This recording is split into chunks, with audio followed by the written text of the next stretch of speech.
So how you use this vacuum is the first thing you want to do is you want to pop this off and you're going to fill to the max fill line here. It doesn't really matter what temperature water you use. It's just fill it on up. It's easy. You just unscrew, fill here, and then rescrew. And then just follow the line here and pop it down. It's not going to fit like perfectly flush, but it is in there. It just needs to like sit on top.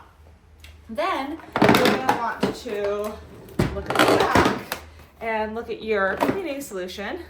So it's again, it's the same thing, it's just a screw off. You pour your cleaning solution in there and then you screw it back on and it just pops right in there.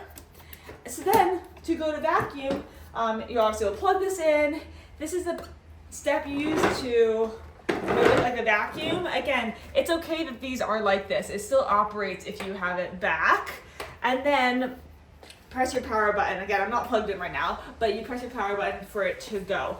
This is where your dirty water comes back up. So one tip to know is that you're gonna press the trigger to release the water into the carpet, and then you're gonna let it go when you pull back, and that's what sucks up the water and takes it out of the carpet and dries it. Now, at first, when you're first running your machine, you're gonna be squeezing the trigger and you're gonna see water on the carpet, but nothing will happen here. You need to hold and squeeze until you see soapy water looping back up through this section and will start to fill. So just hold that trigger if you're not noticing yet. It just takes a moment for it to warm up when you first start using it. The other thing here is that you want to be really careful and watch for the tank to pop up red because you don't want to overfill this container. All you have to do though when this pops up is you just lift and pull. And then this works like a little lever. You unclip it here, take the lid off, you just dump it out, and then to put it back on again, you match this part and here.